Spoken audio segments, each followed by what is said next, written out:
Dorset. This is Robin Hensel. The date is March 8th, 2017. And we're here with Can We Talk? And with Can We Talk today, we've got a lot to cover. A very important issue in the community. Yes, we're going to be discussing primarily Wabash National, who's just been given a lot of money in Minnesota Investment Fund grants, and our county and city governments are going to forgive their taxes for the next 10 years. If they come here and set up shop. Yes, and well, they're going to. They've been given these. Given the they go-ahead. authorized all of this as of yesterday, Monday rather, at the hearings. Right. They're going to be getting $400,000 in taxes over a 10-year time period, given back to them for free from the county government, and they're going to be given back about $500,000 in city taxes over a 10-year period of time. And this $400,000 MIF grant, the Minnesota Investment Funds grants, which if they don't pay back for some reason or don't meet all the criteria of that grant, and one of those things that they have to do, I believe, is create 75 jobs in 2 years. If they don't fulfill all of that, then they don't get that free money. But if they fulfill all those goals within a 2-year time period, they get all of that $400,000 as a gift. Right. And it's taxpayer money, however you look at it. It's corporate welfare, however you look at it. It's a handout to a company that really isn't in need of any of that. This is a multi-million-dollar company. This is a big outfit. And can I just tell a little brief story? yes. I was watching television yesterday afternoon, and I called Robin. And I said, Robin, I have to ask you 2 questions.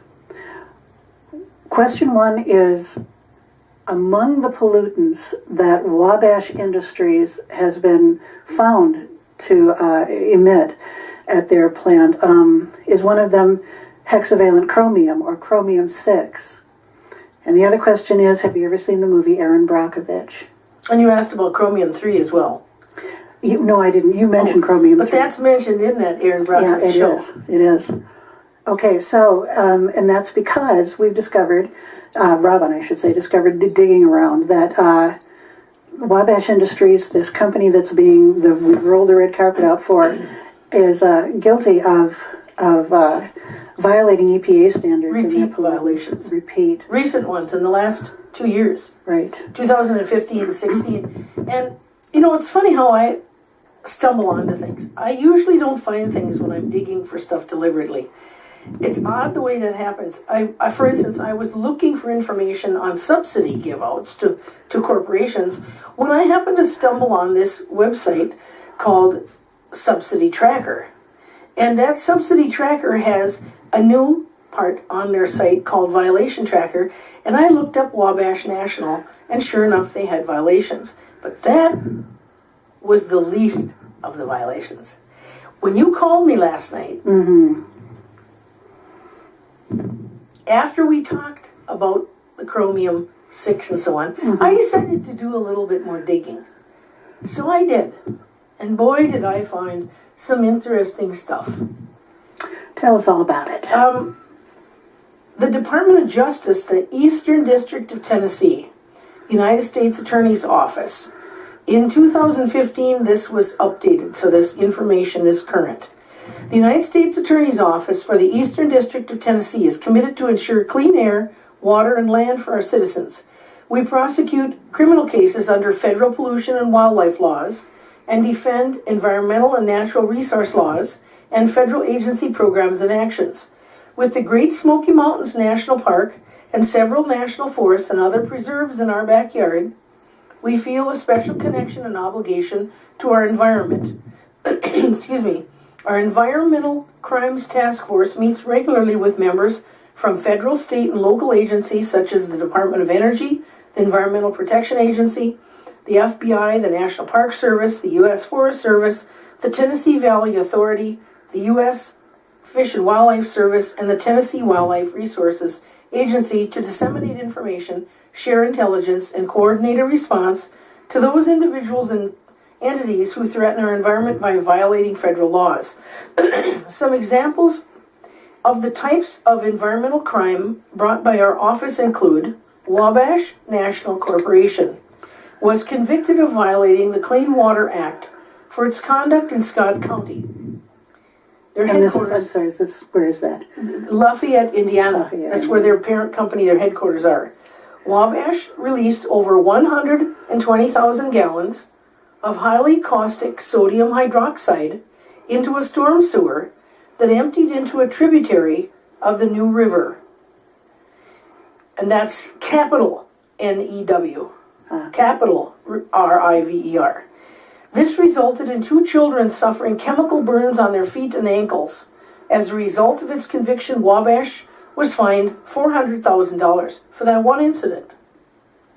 Now we know, because of my digging before, that they've paid environmental penalties of upwards of $105,000 or so for 2 egregious violations in 2015-16, 2 other violations. Okay.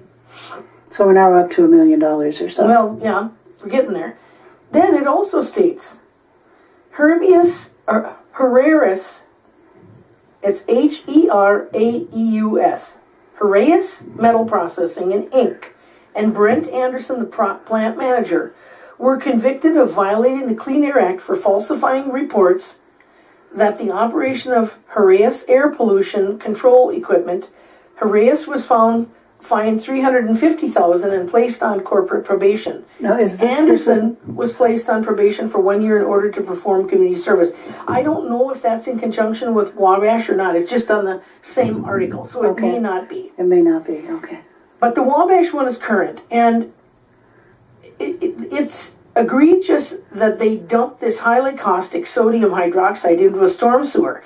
At the Larson Boat facility, where they're going to be purchasing that facility and operating there is a storm water ditch that runs very close to that. It's right on the north side of that. It runs all the way from up at the corner of 8th Street Northwest and down and through that whole industrial district, and it goes underneath the highway by Milky. No, not by Milky. It's it's called Blue Sky, and the railroad tracks. It goes under and through a culvert, and along and by the compost piles, and then it dumps directly into the Mississippi. Oh my gosh. Okay. Given that these are all recent violations within the last 2 years, how would we have any belief? Why would anyone around here believe that they won't violate here? Yeah, because it's in many cases it's considered a cost of doing business. You operate as you please, and when they catch you and fine you, you pay the fine and continue operating as you please. And it's like paying rent. And we have no reason to think that they're going to mend their ways when they get here. The fact that they're located right on the river just horrifies me. Right on the Mississippi, in that industrial ditch which runs through that industrial park, is owned by Morrison County, but the city of Little Falls has an easement and they are required to maintain it. Very, very troubling that it's all right on the water, and they have this past history of dumping crap, Into dangerous toxins into a stormwater ditch, a drainage ditch, and then it went right into a major river down there. Yeah. I went out yesterday, no, it was on Monday, and filmed some recent pictures of the city-owned lot that sits directly to the north side of Larson Boats facility. I believe that that's still owned by the city. It always was, and they allowed Larson Boats to use that city lot. Drive out there. I took some pictures of it because I wanted some recent pictures. On my blog, I posted that I had past pictures of the refuse and debris that's laying out there on about the top inch or half inch of the soil. It's just permeated with garbage, debris that's left over from Larson Boats, styrofoam type material, and little tubes and fiberglass and pieces of tile, pieces of plastic, pieces of glass, you name it. It's the entire lot. The whole surface of it is just pummeled with all this crap, this refuge. And I wanted people to know so they could drive out there and see it for themselves because it's obvious. I think something should be looked into.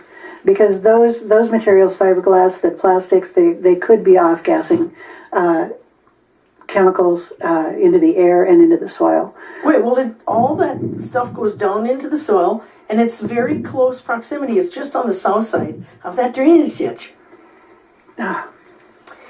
So, and one of the chemicals that's involved is hexavalent chromium. I'll get that. We had a list. We had a Oh, I've list got of it. all of the caustic materials and pollutants.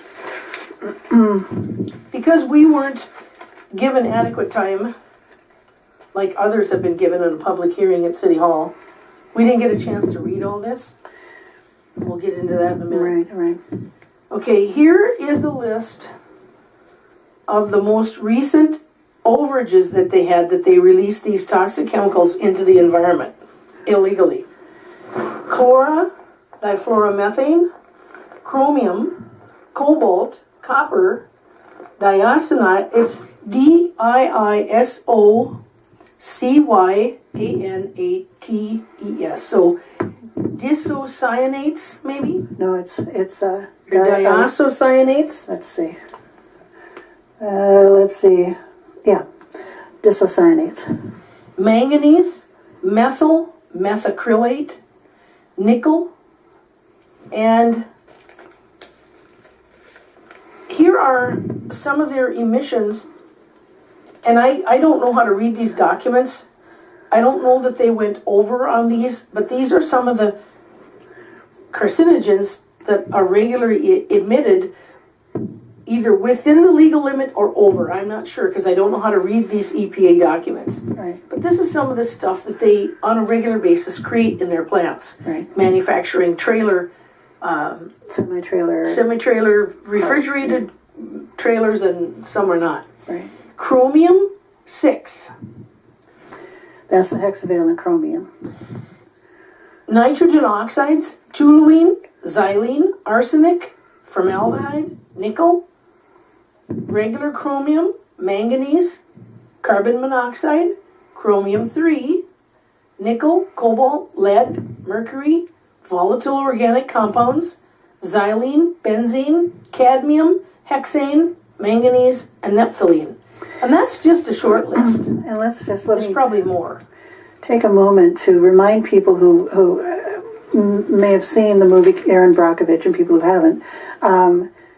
The big monster of the pollutants from the PG&E plant that was out in the California desert that was killing people. It was causing tumors. It was causing bone disease. It was causing just cancers of all kinds. People were dying. And people were dying. Whole families were in hospitals together dying. The main problem was hexavalent chromium. And it had gotten in their water It had system. gotten in their water and in the groundwater, and it was killing people. So when I saw all of this yesterday, I thought, I seem to remember you saying something about chromium 6, or chromium of some. I'm wondering, for instance, if our city is prepared to, or if they would even have knowledge on how to get rid of this substance called, that they released into this 120,000 gallons of this highly caustic substance called sodium hydroxide into this storm sewer that emptied into the tributary of the New River. I wonder how you get sodium hydroxide out of the water, or even if you can, if it's even possible. Our city, I bet, is not prepared for anything like that. No. And hexavalent chromium is an anti-corrosive, which is used anytime you use water baths or water sluicing or solutions with metal products. It's not uncommon to add chromium 6 to protect the metal products from corrosion. And here is what I read. I can't remember if I read this in its entirety or not last night. I may not have gotten time. I oppose this huge grant, that $400,000 grant, because of the following. Wabash National is a repeat violator of Environmental Protection Agency law and Occupational Safe and Health Act from 2011 through 2016, racking up a whopping $229,192 in civil penalties. And then we know there's more. They paid $400,000 on top of it just for that violation of dumping The that sodium. sodium hydroxide crap in the water. Right. In 2015, they paid an EPA penalty of $33,750. In 2016, just last year, they paid an EPA penalty of $68,750 for releasing known carcinogens into the air. In 2013, 2 of their plants were on the Clean Air Act watch list. They had OSHA work safety violations in 2011, 3 times, and another in 2013, totaling $126,692 in penalties. And that's when I read the next, there was chemicals. And there are also articles, I'm going to be putting this all on my blog, which is Robin Hensel at blogspot.com. I'm going to be putting it all on there. There were violations of the Security Exchange Commission, some fraudulent action with them overvaluing their stock prices and so on. There's a lot of dirt. This company is absolutely filthy. And just today I asked of the Chamber of Commerce if they were aware that, because they were one of the backers of this grant and them forgiving the county and city tax money, and they spoke up about it. The president of that organization, the owner of Design Electronics, the Andres young fellow, he represented the chamber, and they put their stamp of approval to this organization. I asked Deb Bowles, was there any mechanism of checking any of the background on any of the people that are given these grants and tax forgiveness and so on? And she said she wasn't aware of any. And I suggested respectfully that they do their research in the future, and before anybody's given a grant or a tax forgiveness or anything like that, that somebody, some committee, do some back checking, some research on it. In the article that was printed in the Morrison County Record by Tyler Jensen on this Wabash organization, none of this critical information was put in there, and it should have been. And then there's something else that's troubling. In the February 19th Morrison County Record, it was published, the public hearing was published, and it states, the Rural Development Finance Authority of Morrison County, State of Minnesota, noticed a public hearing on proposed business subsidy for Wabash Corporation.